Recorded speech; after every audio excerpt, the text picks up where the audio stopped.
Acércate, hijo mío, y te contaré la historia de los elfos.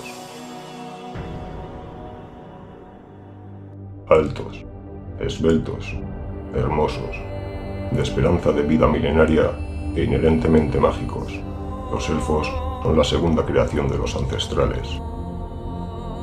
Parecen humanos a primera vista, pero su piel es más pálida. Suelen tener los pómulos altos y pronunciados, la cara ligeramente angular, ojos rasgados y orejas en punta.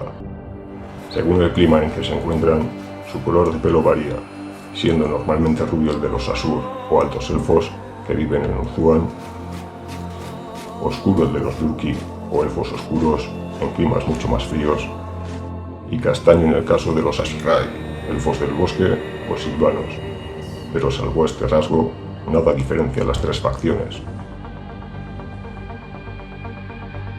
Pueden vivir miles de años, algunos incluso se sabe que han pasado de los 5000, pero pocas veces son inmortales. Además, es una raza poco numerosa, debido a que ha sufrido infinidad de guerras y son mucho menos prolíficos que los humanos. Cuando vives tanto tiempo, no tienes tanta prisa por tener descendencia, y en la guerra muchos mueren sin ella. Tanto es así que tan solo se sabe que haya habido 315 partos múltiples en los elfos en toda la historia, de los cuales solo 25 eran gemelos idénticos. Pero vivir tanto tiempo también les hace ser capaces de controlar varios vientos de la magia, mientras que los humanos apenas se hacen con uno. Aprender múltiples formas de combate a un nivel superior o albergar bibliotecas de conocimiento en sus cabezas. Son seres ágiles, de mente rápida y más resistentes a la enfermedad o la mutación que los humanos. Son más difíciles de corromper, pero se dice que su alma es mucho más codiciada por los señores del caos, pues la raza de los elfos experimentan las emociones y pensamientos con mayor intensidad que el resto, por lo que les alimenta mucho más. Esto hace que los elfos, en ocasiones, pasen siglos entrenándose para alcanzar la perfección en un campo, o que su obsesión se vuelva contra ellos, volviéndolos indulgentes y desconectados de la realidad. Los elfos cuentan con numerosas deidades, a las que dividen entre los Kadai, o gobernantes de los cielos, y los Cithrai, o gobernantes del inframundo. Los más venerados son Asurian, Kornous, Isha, Cain, y los elfos oscuros están influenciados por Slanesh, pero este es un dios del caos, no élfico. Por otra parte, los elfos no tenían un mandatario como tal. La figura más parecida era la Reina Eterna, líder espiritual, cuyo cargo es heredado por su primogénita. Fueron, después de los hombres lagarto, la primera creación de los ancestrales, por lo que tuvieron tiempo para tutelar su crecimiento. Aprendieron mucho de los Slann, convirtiéndose en seres inherentemente mágicos y llegando en poco tiempo a alcanzar un alto nivel de civilización, así como de conocimiento de los peligros del caos.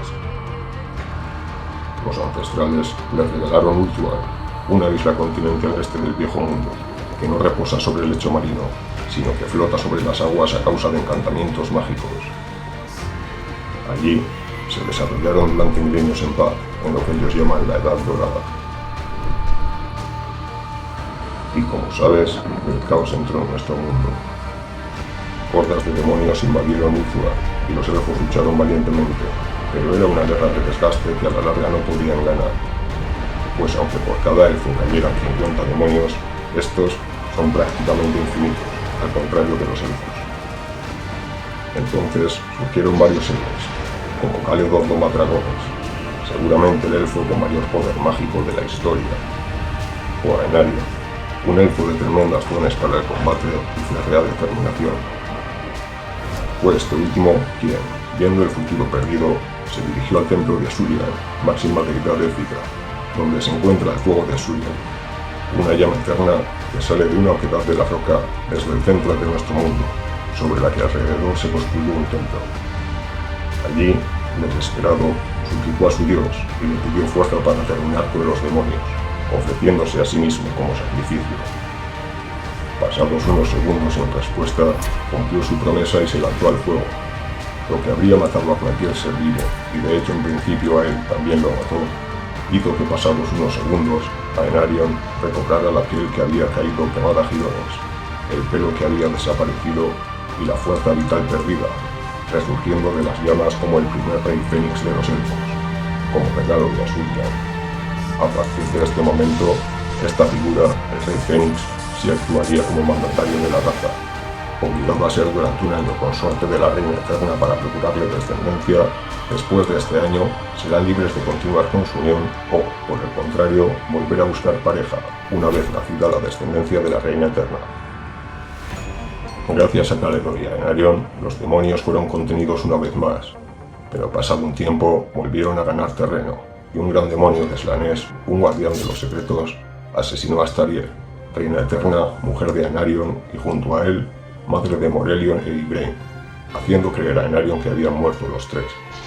La tristeza y desesperación se adueñaron de Aenarion, quien fue a la isla marchita, el templo del dios Cain, a coger la Hacedora de Viudas, un arma con la capacidad de herir a los propios dioses, pero que deja una maldición a quien la empuña, corrompiéndolo a él y su linaje.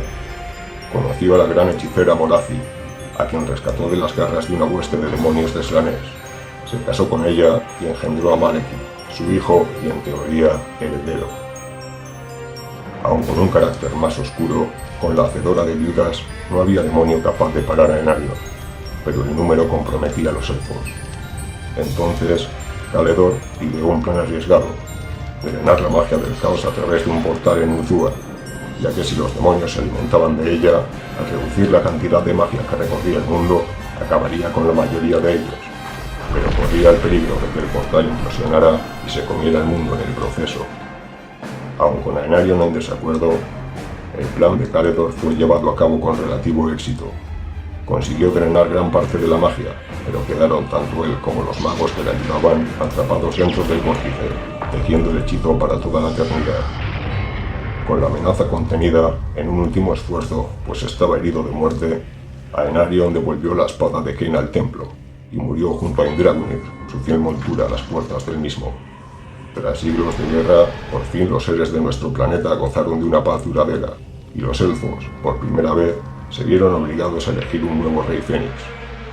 Cualquiera sin pensar habría elegido al hijo de Aenarion, Malekith, quien había aprendido los más complejos hechizos de manos de su madre, se desenvolvía mejor que cualquier elfo con una espada en su mano, y demostró ser un magnífico general gracias a su padre.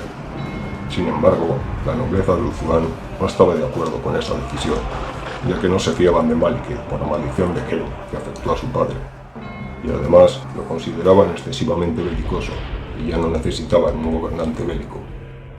Eligieron a Belsanar, a quien Malekith consideraba un títere, como rey fénix en el primer consejo de Aberlour, mientras Malekith fue a viajar por el mundo, descubriendo nuevos territorios, formando colonias y entablando una gran alianza y amistad con otra de las razas más importantes, los enanos.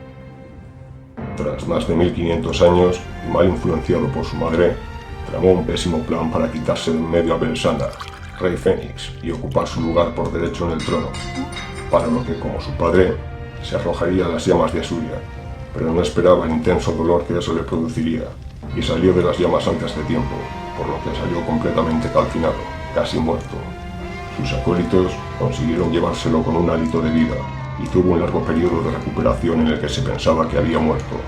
Tanto él como sus seguidores, los elfos leales a Aenarion y su legado, tuvieron que huir por mar al oeste, a las frías tierras de Nagaroth.